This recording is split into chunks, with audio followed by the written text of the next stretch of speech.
What's going on, everybody? Welcome back to WAEofFishing. I am still over here with the dual baits. I haven't left yet because it's all about finesse. So I'm about to buy a spy bait, but we're going to talk about the spy baits. He knows stuff about spy baits, so we're going to talk to somebody.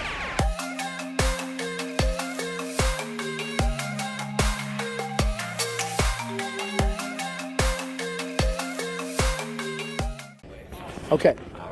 So we got these spy baits, and the reason I pulled the camera out because I noticed this is a more slender body profile than these. I was trying to decide which one to buy.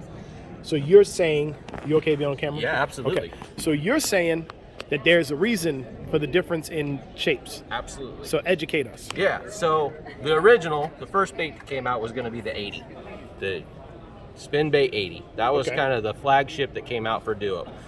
It's got lead weight in it. It's a nice slim profile, easy for the fish to eat. It's lightweight. So one of the issues you run into, the maximum depth on this one is you can go as far as you want, but it depends on how long you want to wait. So effectively, this is going to be more of your 15 foot and less is kind of your range that you're going to run the regular 80. They came out with the G-Fix, so they slapped some tungsten in there. So now you've got a bait that you're going to be able to fish more in that. If you want to, you can go down, say, 30 foot. So it's going to do a lot of the same water column the other one will, but this one will get to depth a little faster. And because it's heavier, you can run a little bit heavier line. So could you effectively fish this one in, let's say, 4 to 8? Absolutely. Okay. Absolutely. What it'll allow you to do, the original 80 was designed kind of around 4 to 5 pound test line, for the maximum action out of the bait. As you kind of go up in size and weight, you can start increasing that line diameter. So a lot of guys in Japan are really comfortable running 2 and 4 pound tests. U.S. market, you guys are more good down to 4. 4 is kind of the low end, right? Yeah, yeah. Most guys are gonna have 6 to 8, right, on your spinning rod. Yeah. So that's where you can start bumping up in the size. That G-Fix works a little bit better because it does have that extra weight, so it keeps that nose down a little better. Okay. Then you're gonna jump up. There's a 90 that's not here today, so it's kind of an in-between size, and then we jump up to the 100. So this 100 is actually, you can run really deep, and you can run bigger line, or you can turn around and fish that bait over the top of grass shallow, and you can almost burn it. So it's just a different presentation that you can show them. It's going to draw a little bit bigger fish with that bigger profile. This one is going to weigh 5/8 of an ounce, so it's quite a bit. Oh, that's of quite a a bit up. heavier. Yeah, so this is more of your medium action 7'2" rod. 10 pound test is no big deal. You'd put 10 pound test on the original, you're going to lose all your action. So then, would I be good with this one on an 8 pound test? On an 8 pound test, I would run that. I would. 6 is going to get you better performance out of it, but you can still run 8. When you jump out of the standard size, they came out with the Alpha series. So that's a different profile. That's going to actually touch on a different water column. It's going to have a different rate of fall. It's going to have more your bluegill. This is the Great Lakes goby. Yeah, these are going to be your deep water. Okay. So these I've actually fished in 40 foot on a steady retrieve and can bump bottom. So they're quite a bit heavier, quicker fall. They've got a lot more action on the drop. So you could probably get a lot more of if you were up shallow, say around a dock, you could pitch it out and use it as a drop bait. So you can actually there's a nice shimmy on the fall. So it's throwing light, especially on like the prism gill. You've got a lot of flash on that bait. So it sits there and it's got that awesome shimmy. So it can trigger some reaction up shallow. So at most, where I'm going to be fishing, the bottom is 20 foot. The dirt is 20 foot at the bottom. So I'm typically going to be 12 to 4 feet. I would go with the G-Fix. Okay. So I would go with the G-Fix model. And I said I got 4, 6, 8, 10. Does it matter if I'm using braid to a leader? So what's recommended is if you're going to do a leader, do a 15, 20 foot leader. Do what they kind of call that top shotting. Yep. Because what you're going to run into for that bait to run effective, you want your line to be down in the water column with the bait. You want to avoid that big arch when that bait sinks down, because when your bait goes, you end up with your line bowed. What that wants to do is bring the nose of that bait up and keep it out of the strike zone. Ideally, you want to keep that bait planing at a consistent depth. So the fluorocarbon, letting it sink down, you can actually keep that bait down in the strike zone better, where braid's going to float and it's going to have a tendency to have that big bow and pull that bait up off the bottom.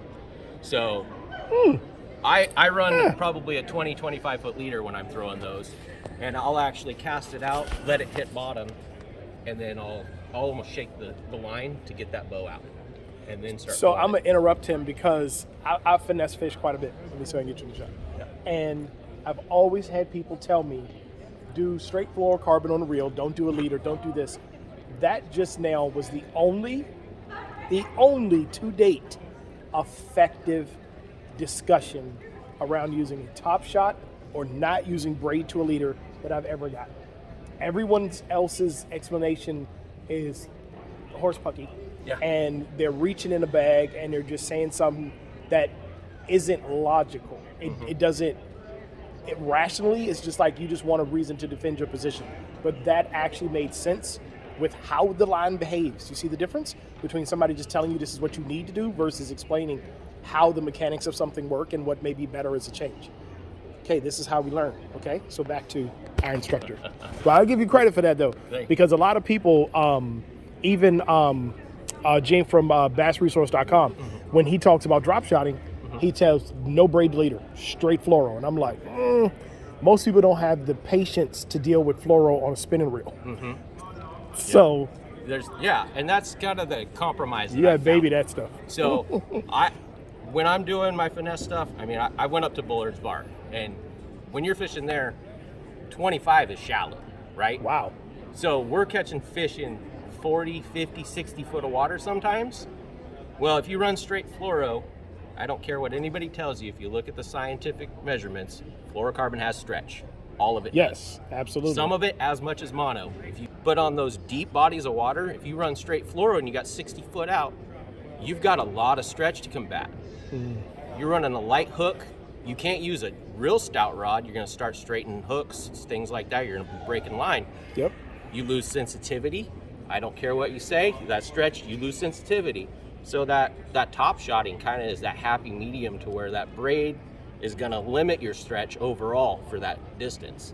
And then you're still going to have your sensitivity. You're going to have that bottom contact, your feel.